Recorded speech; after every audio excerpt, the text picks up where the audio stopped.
Interior designing master diploma का एक course रहता है जिसमें आप पूरा इंटीरियर डिजाइनिंग के बारे में सारा कुछ जानेंगे कि आप क्या चीज़ बना रहे हैं, एक रूम को डिज़ाइन करने के लिए क्या क्या चीज़ लगता है, उसको आप जब प्रेजेंट करेंगे क्लाइंट के पास कैसे प्रेजेंट करेंगे, ये सारा चीज़ों के बारे में। तो सबसे पहले ये चीज़ मैं आपको दिखाना चाहूँगी, जैसे एक थ्योरी पोर्शन रहता है जहाँ से आपको इंटीरियर के बारे में सारा नॉलेज मिलेगा कि कहीं पे कलर्स करना है, कैसा कलर देना है, फ्लोरिंग पे जाएंगे तो क्या फ्लोरिंग रहेगा, सारा कुछ। फिर एक वास्तु का पोर्शन रहेगा जिसमें आप वास्तु प्लॉटिंग एंड उसका जो रेमेडीज रहता है उसके बारे में जानेंगे। फिर एस्टिमेशन एक पार्ट रहेगा, एक हैंड स्केचिंग रहता है और उसके साथ ये सॉफ्टवेयर जैसे ऑटोकैड है, 3ds मैक्स है, रेविट है, स्केचअप है, फोटोशॉप है एंड लूमिन। तो मैं आपको पहले थ्योरी से ही स्टार्ट कर रही हूँ। ओके, थ्योरी में आप सबसे पहले सीखेंगे स्टाइलिंग के बारे में, जैसे इंटीरियर में क्या क्या स्टाइल्स होते हैं उनके बारे में आप जानेंगे, अलग अलग टाइप के स्टाइल्स। फिर इंटीरियर की हिस्ट्री के बारे में जानेंगे, मतलब स्टोन एज से अभी तक। वैसे इंटीरियर का कुछ तो पहले था नहीं, अभी नया स्टार्ट हुआ है इंटीरियर का पूरा मार्केट। तो पहले जैसे रूम में डिजाइन कैसे होता था और अभी कैसे हो रहा है, इसको लेके आप पूरा हिस्ट्री पढ़ेंगे।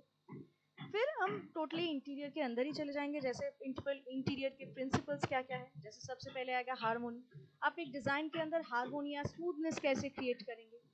फिर उसके अंदर आप अलग अलग कॉन्ट्रास्ट देखिए कैसे उसके पूरे फॉर्मूला को सेट करेंगे, जैसे अलग अलग टाइप के कॉन्ट्रास्ट रहते हैं। फिर आप एक रूम का मेजरमेंट्स देना है, जैसे आप एक बेडरूम बना रहे हैं तो उसका एक स्टैंडर्ड मेजरमेंट होगा, उसका फर्नीचर जो है उसका एक स्टैंडर्ड मेजरमेंट होगा।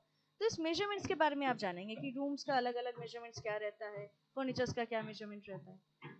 फिर आएगा बिल्डिंग मटेरियल, मतलब बिल्डिंग में क्या क्या मटेरियल यूज होता है, इसके बारे में हम एक बेसिक नॉलेज रखेंगे ताकि जब हम बाद में काम करने जाए तो कुछ दिक्कत ना हो। तो क्या क्या मटेरियल लगेगा, उससे कैसे क्या होता है, अगर फायर प्रूफिंग करना है तो उसमें फायर प्रूफिंग रूफ करना है तो उसमें क्या मटेरियल लगेगा, उसका प्रोसेस कैसे रहता है। फिर आ रहा है एलिमेंट्स ऑफ इंटीरियर डिजाइनिंग, मतलब जिसके ऊपर बेस करके आपका डिजाइनिंग पूरा होगा। इसमें सबसे पहले आएगा कलर्स। कलर्स के ऊपर आप कलर थ्योरी पढ़ेंगे, जिससे आप रूम के जो कलर थीम है उसको सेट कर पाएंगे। कोई भी कलर का लाइट शेड, डार्क शेड आप डिजाइन कर रहे हैं, ऐसे अलग अलग कॉम्बिनेशंस आप कैसे दे पाएंगे। ये बेसिक कलर से आप अलग अलग टाइप के कलर्स कैसे कॉम्बिनेशन निकाल सकते हैं। टेक्सचर्स, कैसे अलग अलग टाइप के टेक्सचर्स होंगे। लाइट्स, कितने तरीके के लाइट्स रहते हैं और उनको हम कहाँ कहाँ पे प्लेस कर सकते हैं, जैसे कौन से तरीके का लाइट कहाँ पे जाएगा। और कितने तरीके के ऐसे लाइट्स होते हैं, जैसे अभी आया है फैन के अंदर भी लाइट है, तो वैसे स्कोन लाइट है, वैनिटी लाइट्स है, तो कौन सा कहाँ पे होगा। सिर्फ तो हम अपार्टमेंट डिजाइन नहीं करेंगे, हम रेस्टोरेंट भी कर सकते हैं, कैफेटेरिया भी कर सकते हैं। तो अलग अलग जगह के लिए अलग अलग डिजाइन है।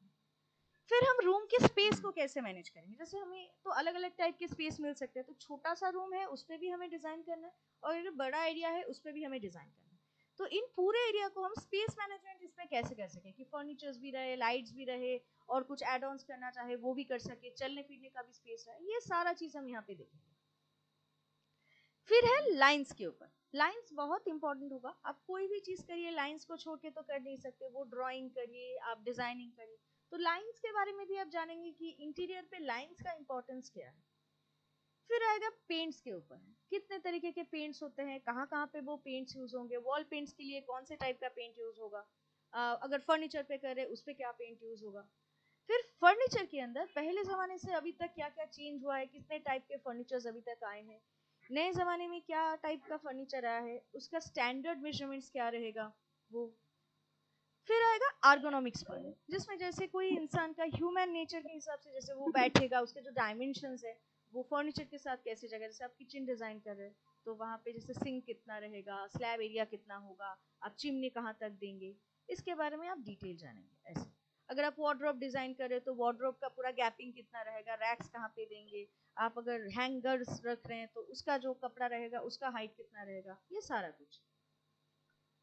फिर जाएंगे हम वॉल पैनलिंग पे। वॉल पैनलिंग जैसे हो सकता है आपके पास वॉल पैनल कहीं पे डिजाइन हो, उसको आपको चेंज करके नया पैनलिंग लगाना हो सकता है, और नहीं तो आप नए स्पेस में ही नया पैनलिंग कैसे लगाएंगे, ये दोनों तरीके का चीजें आप सीखेंगे। कहीं पे अगर पुराना पैनल्स को आप चेंज करके दूसरा पैनलिंग कर रहे हैं, उसमें आप क्या ट्रीटमेंट्स कर सकते हैं, उसका जो पुराना कुछ लास्ट रह गया तो। फिर अलग अलग टाइप के डोर्स के बारे में आप जानेंगे कि कितने टाइप के डोर्स होते हैं, और हमारे डिजाइन के साथ आप जो डिजाइन बनाएंगे उसके साथ कौन सा डोर जा सकता है। ऐसे ही विंडोज के साथ भी होगा, स्टेयर्स के साथ भी होगा कि कौन से टाइप के स्टेयर्स कहाँ कहाँ पे यूज होते हैं। फिर आएंगे फॉल्स सीलिंग्स में, फॉल्स सीलिंग में क्या क्या मटेरियल यूज होगा, कितने टाइप्स के फॉल सीलिंग्स रहते हैं, ये देखिए अलग अलग जगह के लिए अलग अलग फॉल सीलिंग मटेरियल्स हैं। फिर जाएंगे हम लैमिनेट्स पे, अलग अलग टाइप के लैमिनेट्स हैं, उसके यूजेस कहाँ कहाँ पे है, विनर का यूज कहाँ पे है, फ्लोरिंग पे कौन सा टाइप का लैमिनेट्स जाएगा, ठीक है, फर्नीचर पे अगर दे रहे तो वहां पे क्या लैमिनेट जाएगा। फिर हम जा रहे हैं फ्लोरिंग पे। फ्लोरिंग पे सिर्फ लैमिनेट नहीं, उसको छोड़ के भी बहुत सारे टाइप का चीज आता है, टाइल्स भी है, स्टोन्स भी है, आप टिम्बर यूज कर सकते हैं, विनाइल यूज कर सकते हैं। तो क्या क्या मटेरियल यूज होगा और कहाँ कहाँ पे हम कौन सा मटेरियल यूज कर सकते हैं, मतलब स्पेस के हिसाब से, मतलब आपका जो डिजाइन होगा, आपका क्लाइंट का जो क्राइटेरिया होगा, उसके हिसाब से आप कौन सा आइडिया में क्या मटेरियल दे पाएंगे, कैसे वो ठीक लगेगा, इसके बारे में आप पूरा फ्लोरिंग के बारे में जानेंगे। फिर एक कोई रूम को अगर मुझे साउंड प्रूफ करना है तो उसमें क्या मटेरियल यूज होगा, उसके बारे में भी आप जानेंगे। फिर एयर कंडीशनर्स, कितने टाइप के एयर कंडीशनर्स होंगे, उसके जो एसी डक्ट्स होंगे उसको हम डिजाइन के अंदर कैसे सेट कर सकते हैं। फिर किचन चिमनी, कितने टाइप के चिमनीज होंगे, उसको हम कैसे, उसके जो डक्ट्स रहेंगे, जैसे हम रेस्टोरेंट डिजाइन कर रहे हैं, आप शॉपिंग मॉल डिजाइन कर रहे हैं, तो उस पर जैसे डक्ट्स रहेंगे उसको आप डिजाइन के अंदर सेट करना है, फॉल सीलिंग रहेगा, डक्ट्स रहेंगे, सबको सेट करके आपको टोटल एक डिजाइन बनाना है। फिर हम जाएंगे वास्तु पोर्शन में। वास्तु में जैसे आपको पहले एक प्लान बनाना होता है, जैसे आप एक 3 BHK फ्लैट बना रहे हैं, तो 3 BHK का एक प्लान होगा, उसको हम वास्तु के चार्ट के हिसाब से प्लानिंग करेंगे, जैसे कौन से साइड पे कौन सा रूम देना चाहिए। ये मेनली वास्तु प्लॉटिंग के लिए, जैसे जहाँ पे आपको खाली प्लॉट मिला है, रूम डिविजन्स है नहीं, जैसे बेडरूम बाथरूम ऐसे करके रूम डिविजन्स है नहीं, तो उस रूम को आप कैसे वास्तु के हिसाब से सेट करेंगे, वो चीज़ आप यहाँ पे जानेंगे।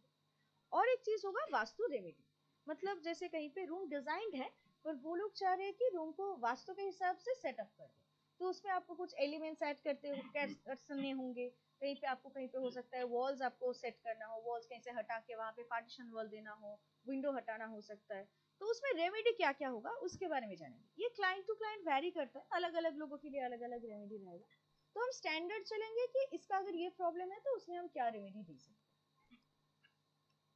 फिर एक हैंड ड्राइंग है, ये मेनली शीट ड्राइंग है, मतलब हम पेपर के ऊपर ये ड्राइंग करते हैं।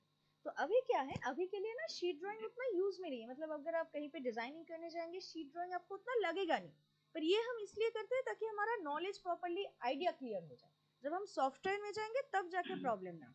तो पहले हम शीट में ऐसे एक प्लान डिजाइन करेंगे, उसका एलिवेशन सेक्शन होगा, एलिवेशन मतलब आप कोई भी रूम के अंदर जब एंटर कर रहे हैं तो आपका जो फ्रंट व्यू आ रहा है वो आपका फ्रंट एलिवेशन, साइड वाला साइड एलिवेशन, ऐसे करके चारों दीवार का ही अलग अलग एलिवेशन होगा। और उसी प्लान को अगर हम बीच से कट कर दे तो जो पोर्शन बाकी रहेगा उसमें जो डिटेलिंग रहेगा वो आएगा सेक्शन में। सेक्शन मतलब कोड डिटेलिंग, आप कोई भी रूम के लिए, फर्नीचर के लिए डिटेलिंग दिखा सकते हैं। और उसके साथ साथ ये एक 1 पॉइंट पर्सपेक्टिव व्यू रहेगा, जैसे हम शीट पे तो 3D लुक वैसे दिखा नहीं सकते, आप ऐसे एक 1 पॉइंट पर्सपेक्टिव व्यू से एक 3D लुक दिखा सकते हैं। बेसिक एक आइडिया, जब फर्स्ट टाइम आप क्लाइंट को दिखा रहे हैं तो उनको ऐसा लुक एक दे सकते हैं। और उसके साथ साथ कलर थ्योरी के ऊपर, जैसे हम मतलब थ्योरी में कलर के ऊपर पढ़ रहे थे, यहाँ पे भी एक थ्योरी का शीट रहेगा जहाँ पे कलर्स के बेसिक कलर से, मतलब जैसे डार्क कलर्स कौन से रहेंगे, लाइट कलर्स कौन से रहेंगे, आप कोई भी एक कलर का डार्क से लाइट कलर्स कैसे ले जाएंगे, फिर टेक्स्ट भी यहाँ पे पूरा मेजरमेंट्स देके आप लिखेंगे। फिर हम जाएंगे कॉस्ट एस्टिमेशन में। कॉस्ट एस्टिमेशन मतलब आप एक रूम के लिए, जब आप एक रूम डिजाइन कर रहे हो, उस रूम पे जो जो फर्नीचर लग रहा है, जो मटेरियल्स यूज हो रहा है, कलर्स के लिए, फर्नीचर्स के लिए, लैमिनेट्स के लिए, उसका हम कॉस्ट एस्टिमेशन निकालेंगे कि एक रूम पे कितना खर्चा होगा। तो ऐसे करके पूरा फ्लैट का जितना आपका एरिया रहेगा, पूरे एरिया का ही आप कॉस्ट एस्टिमेशन निकाल रहे हैं अलग अलग रूम के। तो ये पोर्शन पूरा आपका थ्योरी में चलेगा। अब हम जाएंगे सॉफ्टवेयर में। सॉफ्टवेयर में आप ये सॉफ्टवेयर करेंगे, जैसे ऑटोकैड है, 3ds मैक्स है, स्केचअप है, फोटोशॉप है, लुमियन, सबका अलग अलग वेरिएंट्स होगा। तो सबसे पहले हम जाते हैं ऑटोकैड में। ऑटोकैड में आप प्लानिंग, ड्राफ्टिंग विद डिटेल कर सकते हैं। कैसे रहेगा ये चीज, जैसे जो चीज हम शीट में कर रहे थे वही चीजें आप ऑटोकैड में करेंगे, पर ऑटोकैड में आपका काम जल्दी होगा। तो इस पे जैसे देखिए पूरा फ्लोर प्लान बना सकते हैं, उसके साथ साथ आप फर्नीचर लेआउट दीजिए, एलिवेशंस आप दिखा सकते हैं। यहाँ पे देखिए फर्नीचर्स का भी एलिवेशन सेक्शन होगा। ये जैसे सैंक्शन ड्राइंग्स रहता है, बिल्डिंग ये एक्सटीरियर के लिए है, ये G+3 बिल्डिंग के लिए है, तो हम ये ऐसे इंटीरियर के लिए भी बनाएंगे, अलग अलग व्यूज देके। और ये जैसे फर्नीचर के लिए, फर्नीचर का एलिवेशन सेक्शन डिटेलिंग, ताकि जब आप कारपेंटर को दे रहे काम डिजाइन करने के लिए, वो समझ पाए कि अच्छा मेरे को ऐसा डिजाइन चाहिए, इस हिसाब से वो बने। तो आपके लिए भी आसान है, उनके लिए भी आसान है, ऐसे अलग अलग फर्नीचर्स रहेंगे। और इस पे आप बोलिए।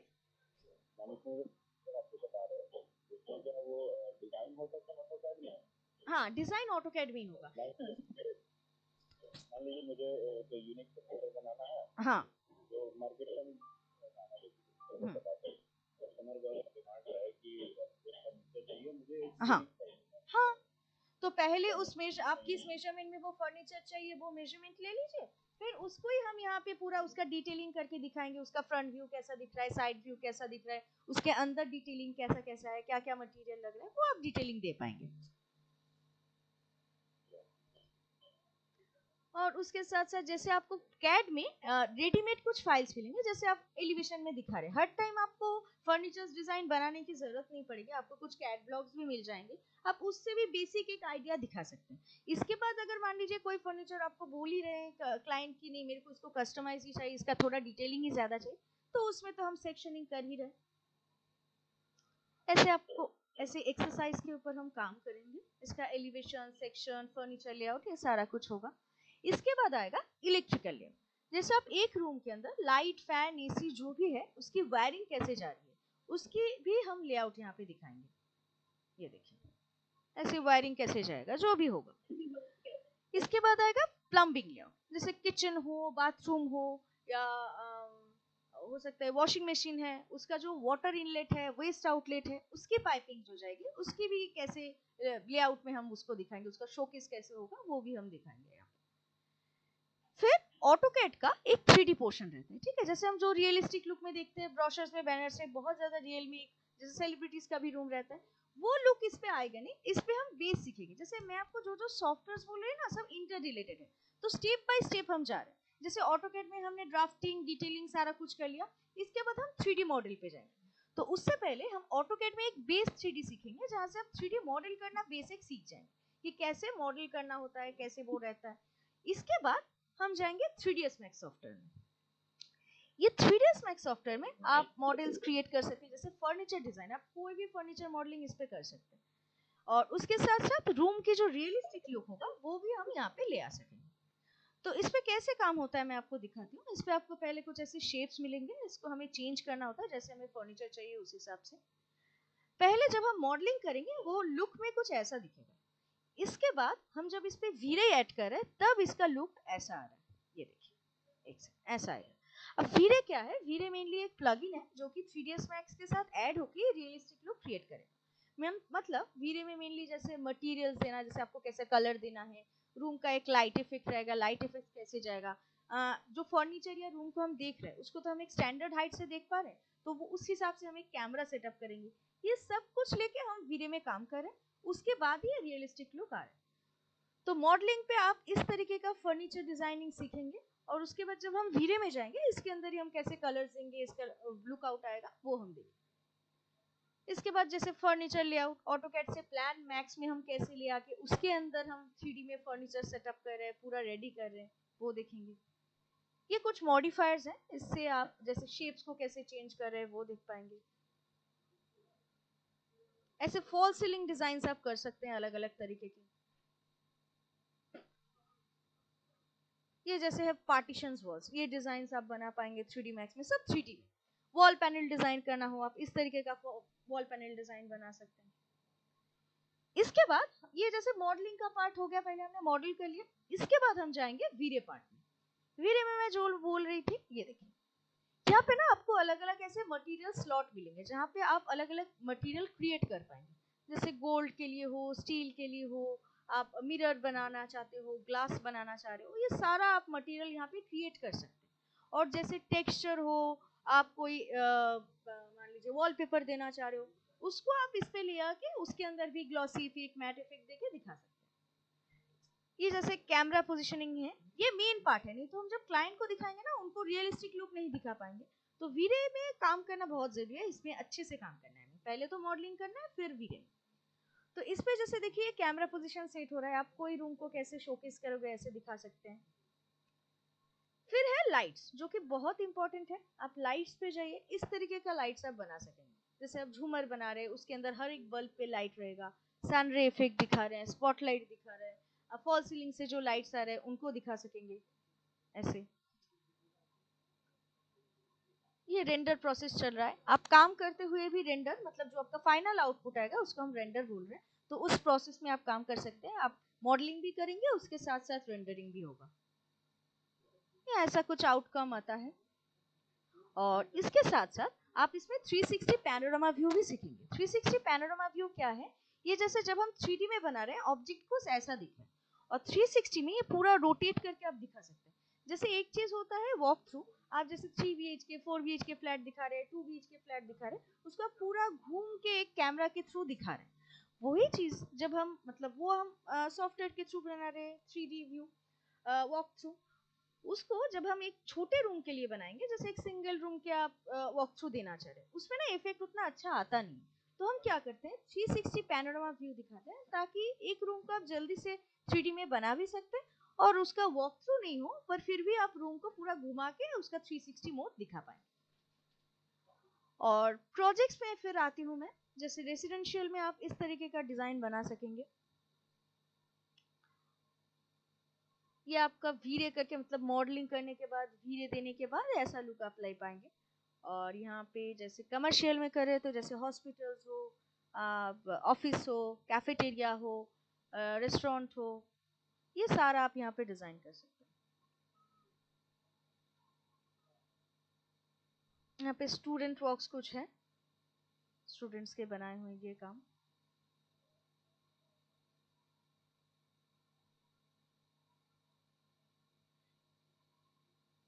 इसके बाद हम जाएंगे स्केचअप में। स्केचअप भी और एक 3D modelling and rendering software है, जैसे मैक्स में हम काम करते हैं, स्केचअप में भी 3D मॉडलिंग एंड रेंडरिंग कर सकते हैं, पर दोनों में ना फीचर्स कुछ कुछ अलग है, इसीलिए हम दोनों सॉफ्टवेयर्स को ही यूज कर रहे हैं। जैसे 3ds मैक्स में आप फर्नीचर मॉडलिंग बहुत अच्छे से कर पा रहे हैं, इस पे आप 360 पैनोरामा व्यू कर सकते हैं, रेंडर बहुत अच्छे से होगा। स्केचअप जो है ये प्रेजेंटेशन सॉफ्टवेयर है, जैसे आपको क्लाइंट बोल रहा है कि मेरे को जल्दी से प्लानिंग भी चाहिए, रेंडर भी चाहिए, वॉक थ्रू भी चाहिए, प्रेजेंटेशन भी चाहिए, सारा कुछ चाहिए, तो आपको तो वो जल्दी 10 से 12 दिन के अंदर आपको देना पड़ेगा, तो वो आप स्केचअप में पूरा कंप्लीट करके दे सकते हैं। तो इसमें मेनली क्या होता है, इस पे आप ऐसे स्ट्रक्चर, मतलब जो आप प्लान बना रहे हैं, प्लान को पूरा 3D में बहुत कम टाइम पे इसको 3D बना पाए। और इसके में आप जो इसका जो डीमेरिट है, ये मेनली ये है कि इसमें फर्नीचर डिजाइनिंग उतना अच्छे से आप कर नहीं पाएंगे, मतलब ये थोड़ा कार्टूनिश टाइप का दिख सकता है। तो इसलिए हम क्या कर सकते हैं कि 3ds मैक्स सॉफ्टवेयर में फर्नीचर मॉडलिंग करते हैं और उसके फाइल्स को यहाँ पे ले आके आप रेंडर कर सकते हैं, नहीं तो इसके स्ट्रक्चर को आप मैक्स में ले जाके उसमें फर्नीचर प्लेस करके भी रेंडर कर सकते हैं। ये जब हम इसे स्ट्रक्चर एक रूम का डिजाइन पूरा कर रहे हैं ऐसे बना सकते हैं। आपको अगर ऐसा नहीं है कि फर्नीचर मेरे को कस्टमाइज बनाना है, आप यहाँ पे रेडीमेड मॉडल्स मिलता है, आप उससे भी काम कर सकते हैं, रेडीमेड मॉडल्स आपको मैक्स में भी मिलेगा। पर मेनली हम क्या करते हैं, मॉडलिंग के ऊपर थोड़ा फोकस करते हैं, ताकि कहीं पे भी आपको कुछ कस्टमाइज बनाना हो तो वो आप बना पाए, नहीं तो रेडीमेड मॉडल तो बहुत सारा है, आप उनको यूज कर ही सकते हैं। ऐसे आप 3D सेक्शन दिखा सकते हैं, जैसे हम ऑटोकैड में 2D में सेक्शन दिखा रहे हैं, यहाँ पे आप 3D में सेक्शन दिखा सकेंगे। फिर आ रहा है इसका मोस्ट इंपॉर्टेंट पार्ट, जो कि है एक लेआउट प्रेजेंटेशन। ये आप मैक्स में नहीं कर पाएंगे। इस पे क्या होगा, जैसे हम पीपीटी बनाते हैं वैसे ही आप एक पेज के अंदर 3-4 व्यू दिखा सकते हैं। एक में मान लीजिए 2D दिखाया, फिर 3D, अलग अलग रूम के व्यूज, कलर कॉम्बिनेशन, आप उसके रूम डिटेलिंग्स दिखा सकते हैं। मतलब ये पूरा प्रेजेंटेशन की तरह आप 3-4 पेज का बना सकते हैं, जितने 4 पेज का बनाएंगे पूरा आप रूम का डिटेलिंग दिखा पाएंगे। ये ऐसे करके आएगा। ऐसे एलिवेशंस दिखा सकते हैं, सेक्शंस दिखा सकते हैं। ये ऐसे कैमरा व्यू में हम ऐसे सेट कर सकते हैं, ऐसा लुक आएगा। अब आएंगे हम वीरे में। वीरे में जो हो रहा है, जैसे हम स्केचअप में जब बना रहे हैं सिर्फ एक बेसिक मॉडल बन रहा है, वीरे में जैसे हम मैक्स में मटेरियल्स देना, लाइट इफेक्ट्स देना, कैमरा सेटअप करना, सारा चीजें इसमें भी होगा। दोनों का वीरे का काम लगभग सेम ही है, जैसे कि सॉफ्टवेयर दोनों अलग है, तो दोनों सॉफ्टवेयर में काम दोनों, मतलब वीरे दोनों का अलग है, बाकी काम लगभग सेम ही है। तो इसमें भी जैसे देखिए आपको मटेरियल स्लॉट्स मिलेंगे, इसमें आपको इनबिल्ट मटेरियल भी मिल जाएगा, उनको आप अप्लाई कर सकते हैं, और नहीं तो बाहर से जैसे टेक्सचर अगर आप लाना चाह रहे हैं उसको ले आके भी काम कर सकते हैं। लाइट इफेक्ट्स में जैसे देखिए इस तरीके का लाइट इफेक्ट्स आप दे सकते हैं। इसमें जैसे देखिए अलग अलग टाइप के लाइट इफेक्ट्स दिखाए गए हैं, सन रे इफेक्ट है, फॉल सीलिंग लाइट्स है, यहाँ पे लैम्प शेड्स के लिए लाइट्स है, तो इस तरीके के लाइट्स आप बना पाएंगे। ये जैसे है कैमरा पोजिशनिंग, हम एक रूम को कैसे एक व्यू से देख पा रहे हैं। जैसे एक रूम पे कोई अंदर एंटर कर रहा है, तो मान लीजिए 5 फीट हाइट है उसका, उस साइड से वो दिखा रहा है, 6 फीट हाइट है उसका, तो उस साइड से देख रहा है, तो वैसे ही हम कैमरा को भी सेट करेंगे। इसका वीडियो का जो आउटपुट आएगा वो कुछ ऐसा आएगा, आप ऐसा आउटपुट निकाल पाएंगे। ये देखिए, तो दोनों में ही अच्छा रेंडर आएगा। मैक्स एंड स्केचअप आप किसी में भी रेंडर कर सकते हैं। स्केचअप में थोड़ा सा जल्दी हो जाता है, मैक्स में थोड़ा टाइम लगता है, पर उसका जो मॉडल्स का काम रहता है बहुत अच्छा होता है। मॉडल्स को देके जब आप रेंडर करेंगे बहुत अच्छा लुक आएगा मैक्स में।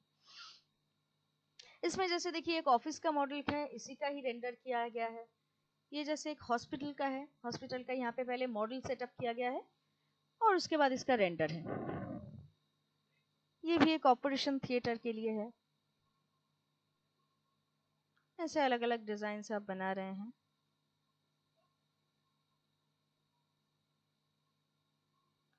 और इस पे और एक चीज रहता है जो कि है वॉक थ्रू। वॉक थ्रू में मेनली क्या रहेगा, इस पे आप जैसे स्केचअप में जब हम वॉक थ्रू करेंगे वो बहुत ज्यादा रियलिस्टिक लुक पे दिखता नहीं है, पर क्या करेंगे इसको हम रियलिस्टिक लुक पे दिखा पाते हैं जब हम लूमियन पे मेरे को 1 मिनट दीजिए, मैं आपको वॉक थ्रू पार्ट भी दिखा।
ये देखिए स्केचअप के लिए वॉक।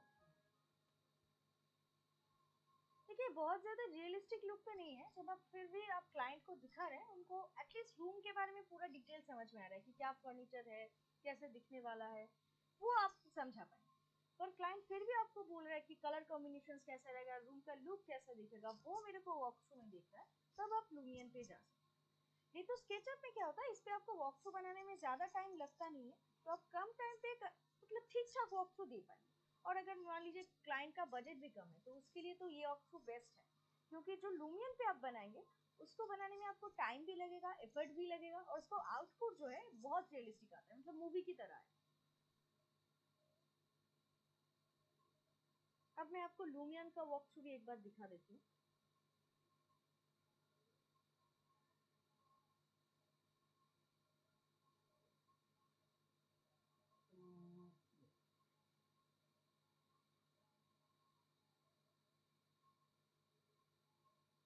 ये हमारा ही एक प्रोजेक्ट है। पूरा रियलिस्टिक लुक पे आप दिखा सकते हैं। आप चाहे तो इस पे साउंड इफेक्ट भी ऐड कर सकते हैं। तो इसमें जैसे एक पूरा एम्बियंस क्रिएट हो जाएगा। आप जिसको ये दिखाएंगे उनको पूरा आइडिया क्लियर हो जाएगा कि मेरा रूम कैसा दिखने वाला है, फर्नीचर कैसे सेट होगा, स्पेस कितना रहेगा, कलर्स कैसे रहेंगे। यहाँ पे जैसे किचन है, किचन पे कोई खाना बना रहा है, आप दिखा सकते हैं। मेनली छोटे छोटे एफर्ट्स हैं ताकि जो वीडियो बन रहा है वो प्रॉपरली दिखे, शोकेस हो अच्छे से। आप जैसे बाहर बारिश हो रहा है दिखा सकते हैं, सीजन चेंज दिखा सकते हैं। आप रेस्टोरेंट डिजाइन कर रहे हैं तो बैकग्राउंड से म्यूजिक दे सकते हैं। तो इसमें हम क्या करेंगे, स्केचअप या 3ds मैक्स में जो मॉडल बना रहे हैं उसी को ही यहाँ पे ले आएंगे, उसमें ही पूरा वॉक थ्रू का पार्ट रेडी होगा। यहाँ पे हम मॉडलिंग का पार्ट बिल्कुल नहीं करेंगे, क्योंकि अब फिर मॉडलिंग कर ही नहीं सकते, ये सिर्फ वॉक थ्रू के लिए यूज होगा। मैं आपको और एक वीडियो दिखा रही हूँ।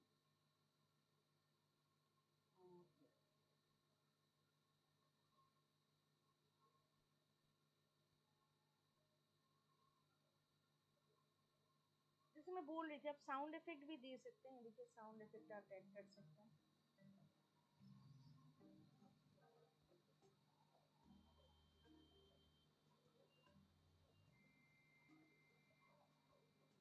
देखिए मेन है हमारा मॉडल। मॉडल कैसे दिखेगा उसी को ही प्रेजेंट कर रहे हैं।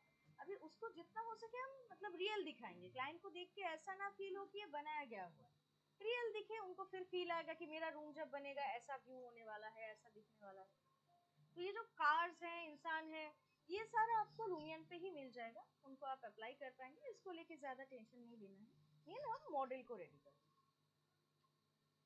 ओके, तो ये जैसे वॉक थ्रू के लिए चला गया। इसके बाद हम जाएंगे फोटोशॉप में। फोटोशॉप में लिए आपको टचअप के लिए लगेगा।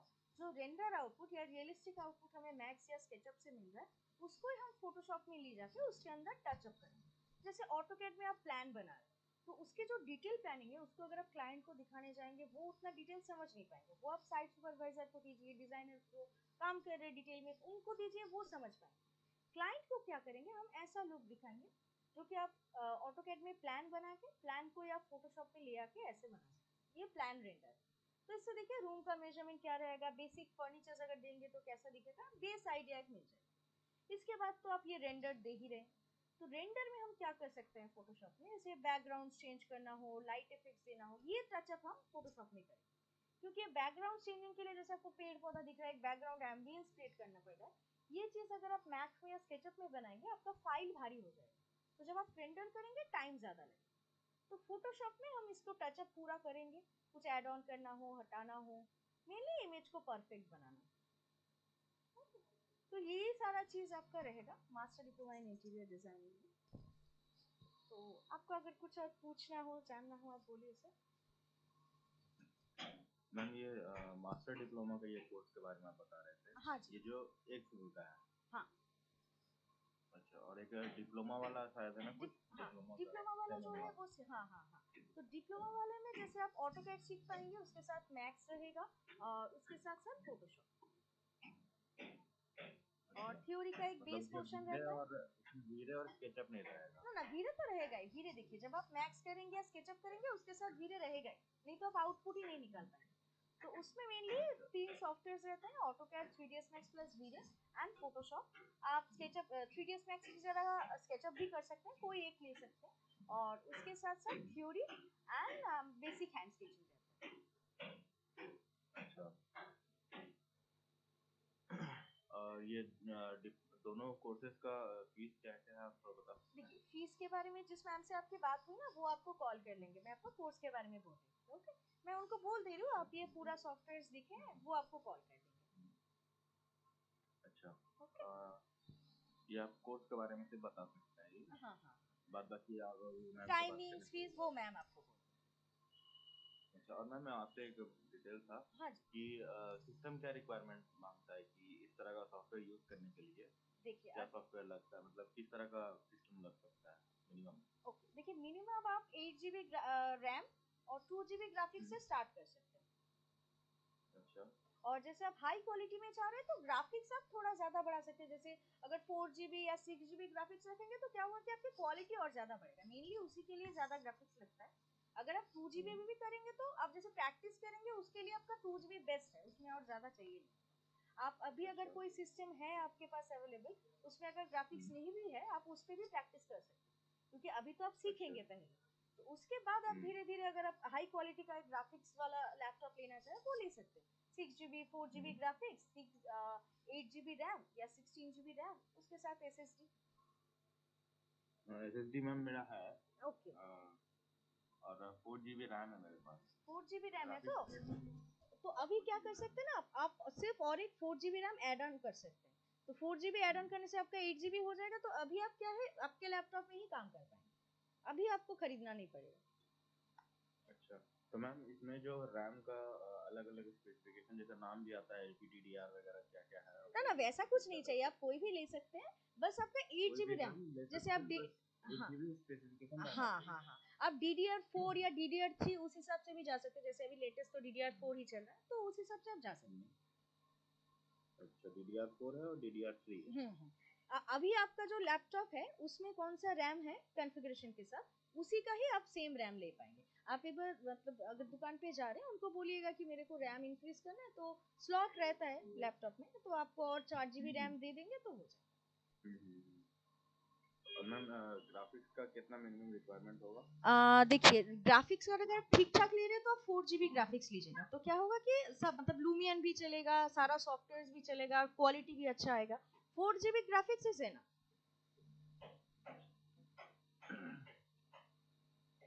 ठीक है। SSD मैम मेरा इंटरनल है 512। Okay that is fine. हाँ हाँ हाँ 512 से हो जाएगा। ना ना आप जैसे रैम भी बढ़ा रहे हैं ना, तो एसएसडी तो है ही, चल जाएगा, प्रॉब्लम नहीं। ठीक है। तो मैं मैम से बोल दे रहा हूँ, वो आपसे बात कर लेंगे। Okay okay. Thank you sir, thank you.